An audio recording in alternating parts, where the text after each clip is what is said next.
Good morning, everybody. Payneblade back here again from Server 1, representing ISC and Tribes Lab. We're finally here, guys. Sorry it took so long. It's been almost about a month since the banner came out, but we're going to be covering Sasori today and doing a showcase on a 7-star version of him. Now, I will give you guys a heads up. He is very incomplete, but you know what? I did as much leveling up and spending time on him as I could in one day, and this is the result of it. We got him to level 62, guys, and we did do an arena showcase on him, fighting the most powerful character in our server right now, which is Boo. We fought him 10 times. We lost one, but that's okay. I'm going to showcase you and what he's capable of in PvP, but I will give you guys a heads up. Sasori is really not built for PvP. He's actually built for PvE, and actually a decent character for that. But nonetheless, we're going to go through that and kind of show you what he's capable of in the arena. But first, we're going to cover the usual, guys. Let's look at his artwork. Everybody does make fun of this picture because he does look a little high, and he does. But that's all good. I mean, the overall, I love the color schematics. I love the third Kazekage puppet version. So overall, he looks, in my opinion, really cool. I actually really like this artwork a lot. Let's go into his stats. So as you can see here, he is a T unit, and you guys are aware of T units. They are jack of all trades, like I always discuss, and they do have pretty decent stats across the board. Now, surprisingly, he has a pretty decent crit rate percentage for a T character, and decent crit damage increase as well too. So as you can see, at 7 stars, he is pretty high up in the teens for everything, and almost in the 20s for crit rate, and a little higher in the crit increase rate and the damage reduction rate. The thing with him is, like, you almost want him to die after he poisons everybody, because he poisons for 10 turns, which is incredible. But you do want him to die because you want his debuff of minus 60 something percent defense to happen to the entire opponent's unit or the PvP. Or the PvE NPCs for the rest of the battle, because that's a really high percentage for defense to be dropped, especially in PvE. PvP, it's not as important because the battle doesn't last long enough to really take advantage of it, and obviously the AI doesn't necessarily target him. But for PvE, it is a lot more important, because for such as stage 28 and 26 of the Abyss, there are not that many tanks there to do damage reduction, so you can really take advantage of the minus defense. Stage 30, it's a little less useful because there's so much damage reduction rate happening with all the tanks there that he doesn't bring as much emphasis. But if you were to clear those tanks in stage 30 and then bring him in on the second team and then have the damage reduction happen to the nukes, that's a whole different story, right? Because then they're not getting buffed by all those tanks. But anyways, that's it there. Let's look at his link bonuses. So in order to take full advantage of him, you need Orochimaru and Deidara for his attack bonus. Now, Orochimaru, is farmable. You can buy him from the Shinobi Exchange Shop. Deidara, on the other hand, is not, and a lot harder to get. So this is actually a little tougher to reach, and I know a lot of people suffered with the ability to do that. Next one here is Gaara and Kankaru. Gaara's pretty straightforward. He's been in a lot of banners. Most people can have him. You can actually order him from the Shinobi shop. And Kankaru you can also get farming as well too. And then the other ones are Sakura and Tsunade. So again, pretty straightforward farming guys, but the hardest one, of course, is Deidara. So hopefully you guys have got him so you can take advantage of it. As we talked about before, his HP is not bad, his attack is not bad, and his defense is not bad for a T unit. Overall, Sasori's stats are actually decent, and he's a mid-class speed character as well too. So he's not the greatest, but he's not the worst. Now, in terms of tribes, he does have an AoE tribe with Deidara. It is a 2-man tribe, but honestly, it's not the greatest. It poisons opponents for 10 turns. I mean, not that good really, and boosts all critical rate by 40%, which is really high. But Deidara alone does enough if you have him in the same team, so you don't really need to do a tribe. I suggest going co-op with these guys. Okay, let's look at his moves.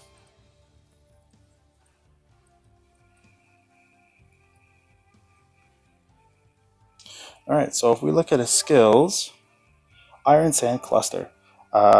Deals damage and has a chance to 80% chance to poison an enemy for quite a bit of turns, actually, and this is the one I was referring to, the 5,800 points of damage for 10 turns, and he deals 53.85% damage if there's a status effect. Now, the good thing about him is he's pretty self-sufficient. A status ailment, guys, is things like burn, poison, stuns, so he already does poison with a second skill, And so if he pulls off his second skill and then does his jutsu, he actually does a lot more damage. So he is very self-sufficient, unlike someone like Kabuto who requires somebody to do a stun or a burn. So you have to pair him with like Sarada or Papa Sasuke or anyone with a stun ability. So Sasori in that case actually does quite a bit. He also decreases the chakra by 1,500 when the target is inflicted with a status effect as well too. So anyone who has an instant jutsu, if you are first to go, if you're faster, and you pull that off, you actually stop someone's instant jutsu from happening. So he is useful in that regard. Now, too late, this is the one I was referring to, right? 60% chance to poison somebody for 5,500 damage per tick for 10 turns. That's a lot of turns, guys. So definitely he does have his advantages in terms of that. So that's something you do want to level up and get the skill activation up as high as possible to get the 60% chance to do that. Of course, he has the HP increase at medium. And then this is his bread and butter. When he dies, he lowers all enemies' defense by 65.25% at the start of the turn for the rest of the battle. So this is something that'll last the entire time. So definitely worth having. And then, of course, damage increase and damage decrease for being a level 6, 5 and 6 Awakening. And then I did his Limit Break as well, too. He's currently got Limit Break 1, so you get the usual stats for that. Alright, let's jump into his gear. So you can see here I've got him to 55 and 50s. Didn't want to level him too high. I kind of want him to die throughout the battles, to be honest, so I do take advantage of that skill. Talismans, haven't bothered wasting it. And then Vitality, haven't done that either. He's very incomplete, guys. But I did at least have a chance to do an arena match. So let's just jump into it.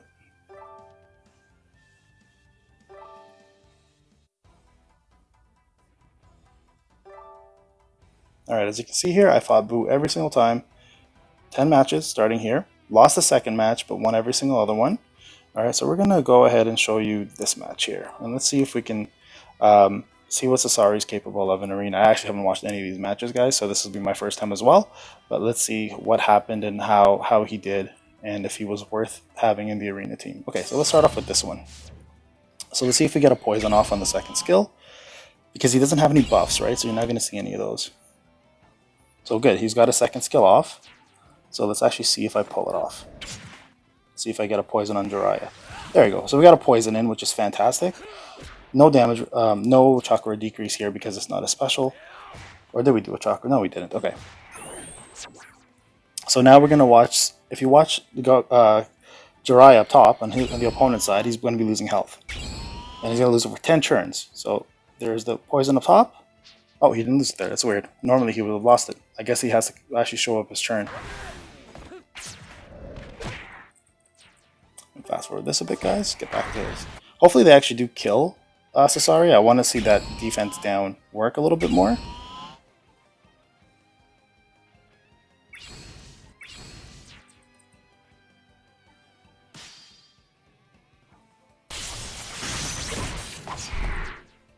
Sorry, there we go. Killer Kakashi. Sorry, I'm actually at work as well too, doing a quick work thing right now. Alright, so he's got a special now. Let's see if he can do this special on Jiraiya, and if he does, that means he'll lower his chakra, and Jiraiya won't be able to do his special as well. So let's see if this pull this off.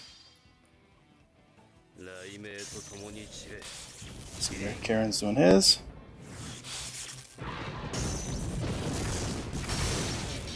Okay, so we stunned Orochimaru. Now I'm hoping he hits either Orochimaru or Jiraiya here.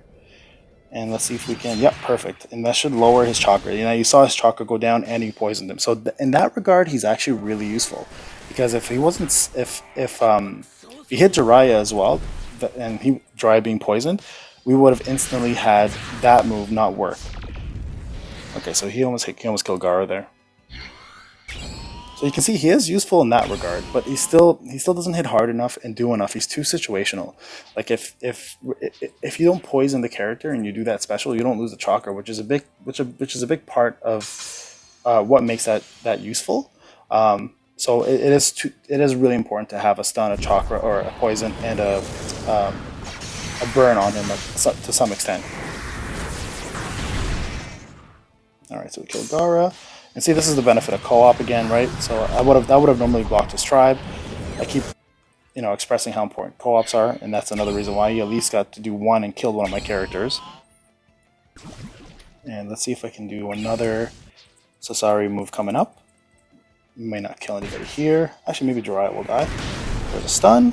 And yeah, Naji or Hinata will be dead. And then let's see if we can do another special with... Now the cool thing with his vitality, I didn't cover this, is he has the I believe he has the every second turn chakra vitality. He might not. He might have just the initial chakra. I'll have to double check. So we'll go back and check that real quick. Sorry I missed that, guys. But I believe his level 1 chakra is something you do want to level as well as his third. Okay, we got a stun. So if he does his special on Neji, you should see the chakra go down as well. So let's see who he does it on. No, Tsunade.